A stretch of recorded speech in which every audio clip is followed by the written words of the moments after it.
1 फरवरी 2023 को हमारी honourable finance minister budget 2023 पेश करेंगी। अगर पिछले 2-3 बजट्स को देखा जाए तो टैक्स पेयर के लिए कोई बहुत ज़्यादा मेजर रिफॉर्म्स या रिलीफ्स नहीं दिए गए थे। मेरे हिसाब से 2023 का ये जो बजट है काफ़ी क्रूशियल और इम्पॉर्टेंट बजट होने वाला है, क्योंकि एक कॉमन टैक्स पेयर की काफ़ी सारी एक्सपेक्टेशंस इससे जुड़ी हुई हैं। एक इंडिविजुअल टैक्स पेयर को काफ़ी सारे टैक्स रिफॉर्म्स मिलने चाहिए। तो इस वीडियो में मैं डिस्कस करूंगा ऐसे 5 इम्पॉर्टेंट टैक्स रिफॉर्म्स जो कि एक इंडिविजुअल टैक्स पेयर को इस बजट में मिलने की उम्मीद है।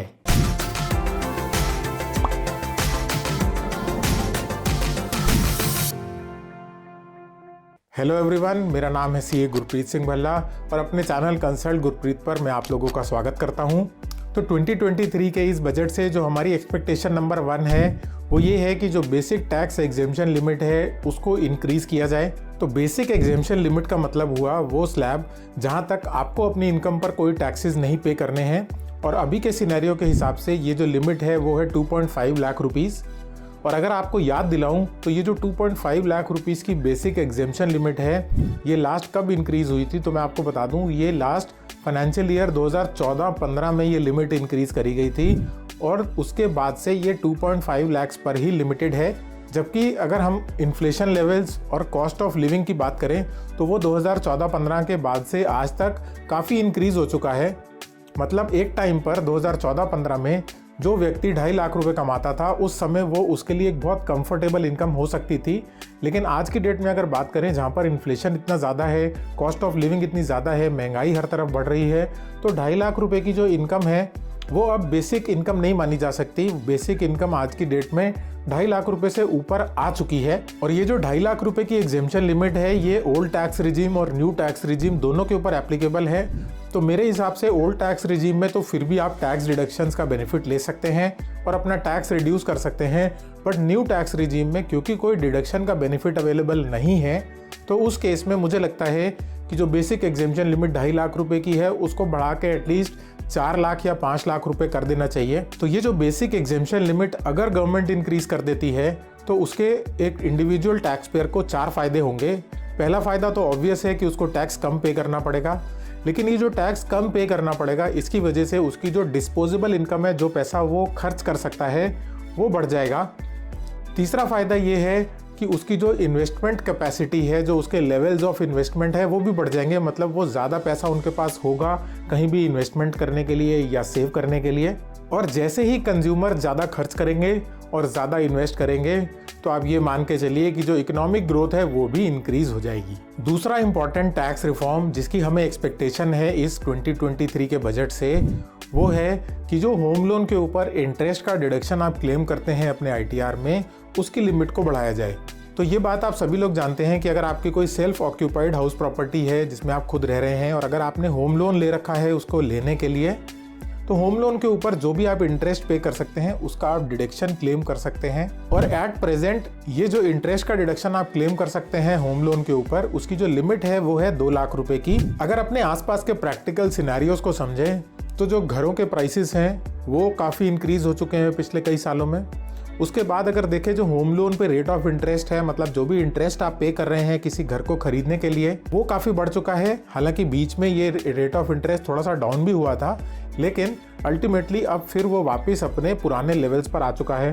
तो प्रॉपर्टी महंगे होने का मतलब ये है कि जो आपको उस घर को खरीदने के लिए लोन चाहिए वो भी ज़्यादा लेना पड़ेगा, और बढ़ते इंटरेस्ट रेट के साथ जो उसके ऊपर आप इंटरेस्ट पे करेंगे वो और भी ज़्यादा पे करेंगे।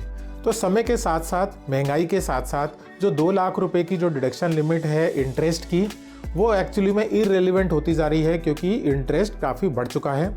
तो यहाँ पर मेरा ये सजेशन है, यहाँ पर मेरी एक्सपेक्टेशन है गवर्नमेंट से कि वो इस होम लोन के इंटरेस्ट की डिडक्शन को लिमिट को बढ़ाएं और इसको 2 लाख रुपए से बढ़ाकर कम से कम 2.5 लाख रुपीज़ या 3 लाख रुपीज़ करें। तो ये डिडक्शन का जो पर्पज़ है वो ये है कि every Indian should be able to own a house. सरकार का ये मानना है कि अगर आप हिंदुस्तान में रहते हैं तो आपको एक घर खरीदने का हक है, आपको एक घर खरीदने का अधिकार है, और सरकार इस डिडक्शन के द्वारा आपकी हेल्प कर रही है कि बेसिकली आपको टैक्सेस ना पे करने पड़े, वो एज डिडक्शन आप क्लेम कर लें, ताकि आपके ऊपर अपना ही घर खरीदने का बोझ ना पड़े। तो जब सरकार की नीयत आपके ऊपर बोझ ना पड़ने की है, तो उसके लिए अब समय आ चुका है कि इस डिडक्शन को 2 लाख रुपए से बढ़ाकर 3 लाख रुपए कर देना चाहिए, ताकि एक्चुअल में बढ़ती कीमतों और बढ़ते ब्याज दर के साथ साथ आपके ऊपर फिर से बोझ ना पड़े।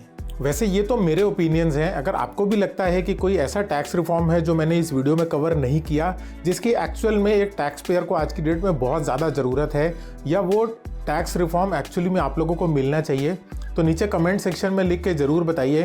तीसरा ऐसा टैक्स रिफॉर्म जिसकी हमें बहुत एक्सपेक्टेशन है, वो है सेक्शन 80C।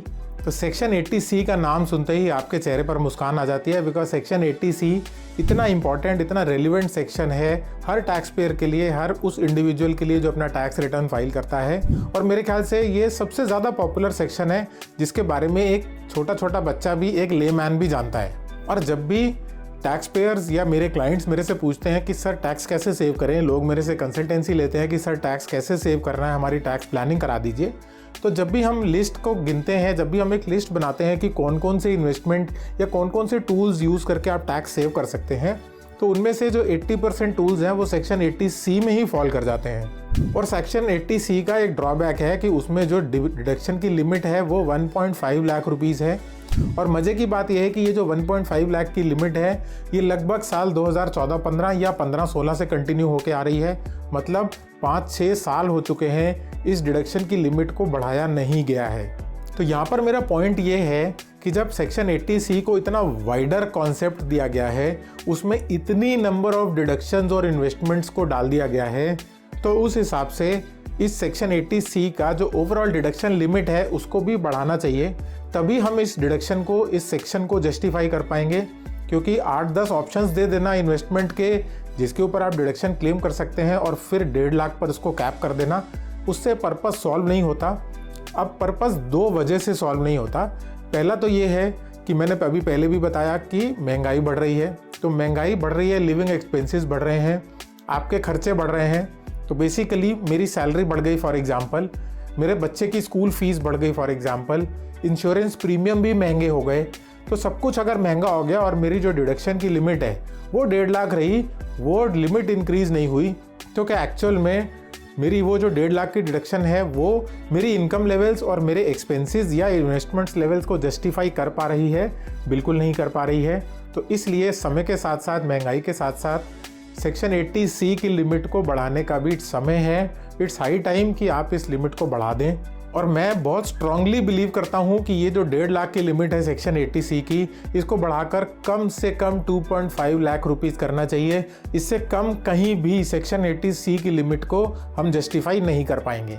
अगर गवर्नमेंट सेक्शन 80C की लिमिट को बढ़ा देती है इस बजट में, तो उससे 2 फायदे होंगे। पहला, हम टैक्स तो बचाएंगे, प्लस उसके अलावा हम एक्चुअल में लोगों को मोटिवेट कर पाएंगे अपने पैसे को सेव करने के लिए और उसको अच्छी तरह से प्लान करके इन्वेस्ट करने के लिए। उसके बाद आ जाते हैं 4th टैक्स रिफॉर्म पे, जिसकी हमें बहुत ज़्यादा एक्सपेक्टेशन या ज़रूरत है। वो है सेक्शन 80 TTA में। तो सेक्शन 80 TTA आप सब लोग जानते हैं कि आपको जो भी सेविंग बैंक इंटरेस्ट मिलता है साल भर में, वो सेक्शन 80 TTA में उसका आप एग्जेम्पशन क्लेम कर सकते हैं। बट वो एग्जेम्पशन की कैपिंग है 10,000 रुपये।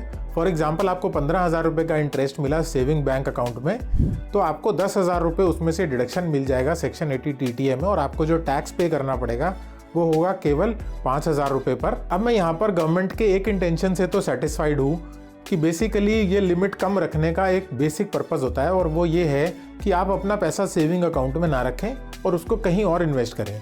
और मैं पर्सनली भी ये सजेस्ट करता हूँ कि अगर आपको कोई भी पैसा बचा के रखना है, सेव करके रखना है, तो saving account is not the right place, क्योंकि उसमें आपको जो इंटरेस्ट है वो 3.5 या 4% मिलता है, which is not at all good. वो इन्फ्लेशन से भी कम है।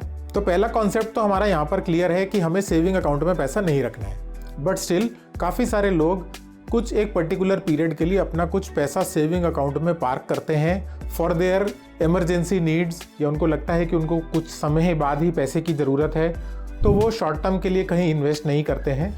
तो इन एनी केस अगर वो पैसा सेविंग अकाउंट में रखा है और आप उस पर इंटरेस्ट अर्न कर रहे हैं, तो 10,000 की जो लिमिट है आज की डेट में बहुत ही मीगर लिमिट है। 10,000 रुपये कुछ भी नहीं होते। तो सिंस द इंसेप्शन, मतलब जब से सेक्शन 80 TTA इंट्रोड्यूस हुआ है तब से इसकी लिमिट 10,000 रुपये ही है। नाउ इट्स हाई टाइम कि इस लिमिट को बढ़ाया जाए। एंड मेरे हिसाब से मेरी एक्सपेक्टेशन ये है कि इस लिमिट को 10,000 से बढ़ा के कम से कम 20,000 रुपये तो रखना चाहिए, क्योंकि अगर गवर्नमेंट एक्चुअली में टैक्स पेयर्स को बेनिफिट देना चाहती है इस सेक्शन के थ्रू, तो 10,000 का बेनिफिट कोई मेजर बेनिफिट नहीं हुआ किसी टैक्स पेयर के लिए। बहुत ज़्यादा उसका कोई टैक्स नहीं बचता। अगर बेनिफिट देना ही है तो कम से कम 20,000 रुपये का दें, जो कि एक हैंडसम अमाउंट हो सकता है काफ़ी सारे टैक्स पेयर्स के लिए। फिर आ जाते हैं अपने 5th टैक्स रिफॉर्म पर, जिसकी हमें इस बजट से बहुत ज़्यादा एक्सपेक्टेशन है। वो है सैलरीड एम्प्लॉयज़ के केस में स्टैंडर्ड डिडक्शन की लिमिट के बारे में।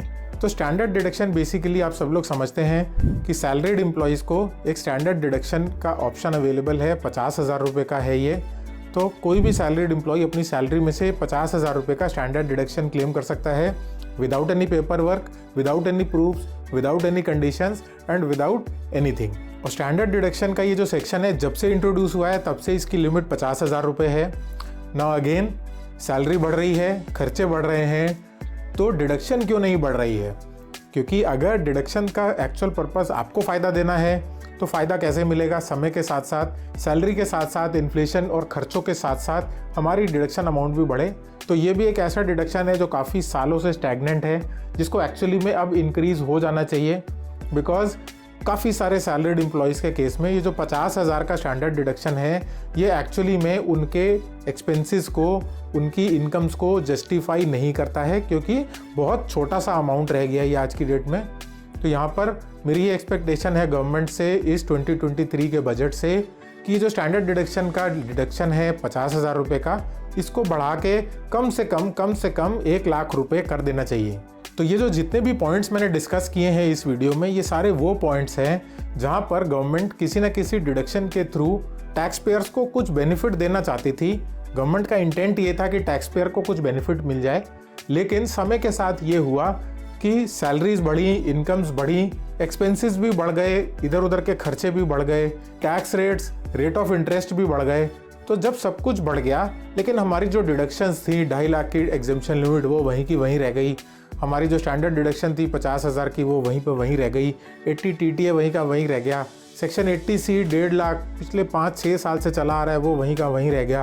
तो इनके बारे में सरकार ने ध्यान नहीं दिया, जिससे कि एक्चुअली में एक इंडिविजुअल टैक्स पेयर को बहुत बेनिफिट मिलता है। उसकी काफ़ी सारी जो लाइफ सेविंग्स हैं, जो साल भर में वो कमाता है, वो इन्हीं सेक्शंस के थ्रू बचा पाता है।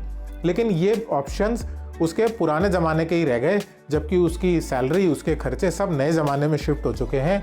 तो मुझे ऐसा लगता है कि ये 5 ऐसे इंपॉर्टेंट टैक्स रिफॉर्म्स हैं जिसके ऊपर गवर्नमेंट को इस 2023 के बजट में ज़रूर ध्यान देना चाहिए। और अगर वो ऐसा करते हैं तो वो टैक्स पेयर्स के लिए काफ़ी बेनिफिशियल प्रूव होंगे। इस वीडियो में बस इतना ही। अगर आपको ये वीडियो हेल्पफुल लगा हो तो इस वीडियो को ज़्यादा से ज़्यादा लोगों के साथ शेयर करिए। अगर आपको लगता है कि इसके अलावा और भी कोई टैक्स रिफॉर्म्स हैं जो होनी चाहिए, जो मैंने इस वीडियो में कवर नहीं किए हैं किसी भी रीज़न से, उसको आप कमेंट सेक्शन में नीचे लिख के ज़रूर बताइएगा, so that whoever is watching this video उसको भी पता लगे कि और भी कुछ ऐसे पॉइंट्स हैं जहाँ पर टैक्स रिफॉर्म्स की एक्चुअल में ज़रूरत है। Thank you so much for watching this video.